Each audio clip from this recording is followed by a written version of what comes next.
দর্শক, এই মুহূর্তে ভোলা থেকে নির্বাচনী প্রচারণার খবর জানাতে যুক্ত হচ্ছেন আমাদের সহকর্মী আরিফ হোসেন লিটন। ভোলায় নির্বাচনের প্রচারণার উত্তাপ কেমন দেখছেন এবং কি সর্বশেষ খবর আছে জানাবেন।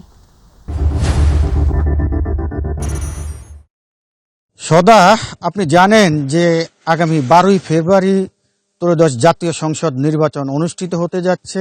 তারই ধারাবাহিকতায় ভোলায় যে 4টি আসন রয়েছে, ভোলা সদর সহ 4টি আসনে কিন্তু নির্বাচন প্রায় শেষ মুহূর্তে কিন্তু জমে উঠেছে। প্রার্থীরা ভোটারদের দ্বারে দ্বারে যাচ্ছেন, দিচ্ছেন নানা রকমের প্রতিশ্রুতি।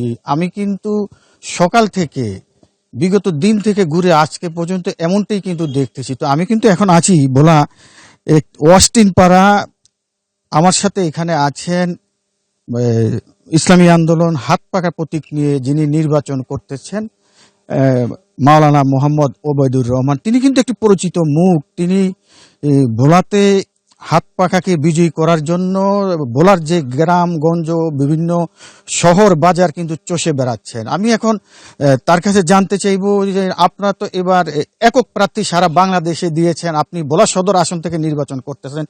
নির্বাচনে বিজয়ীর ব্যাপারে আপনারা কতদূর আশাবাদী এবং আপনারা বিজয়ী হবেন এতটা আশাবাদী আপনারা কেন করছেন? আমি আপনার কাছে বিষয়টা একটু জানতে চাই।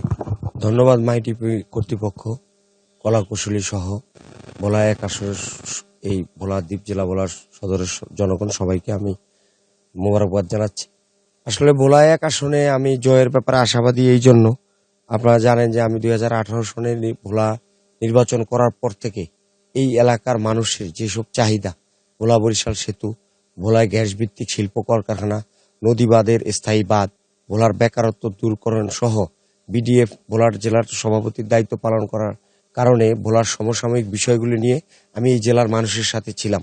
তাদের সাথে থেকে আমি ভোলার দাবি দাওয়াগুলো নিয়ে কাজ করেছি, আমরা ভালো ফিডব্যাক পেয়েছি। এই জন্য আমি যেহেতু জনগণের সাথে মিশে গেছি, জনগণের সাথে আমার সম্পর্ক উঠা বসা, এই এলাকায় আমি থাকি, আমি বাস করি, সেই জন্যই জনগণ আমাকে অ্যাকসেপ্ট করেছে এবং আগামীতে আমাকে ভোট দিবে। আমি এই জন্য আশাবাদী যে আমি শতভাগ ইনশাল্লাহ বিজয় লাভ করবো হাত পাকা প্রতীকে। ধন্যবাদ।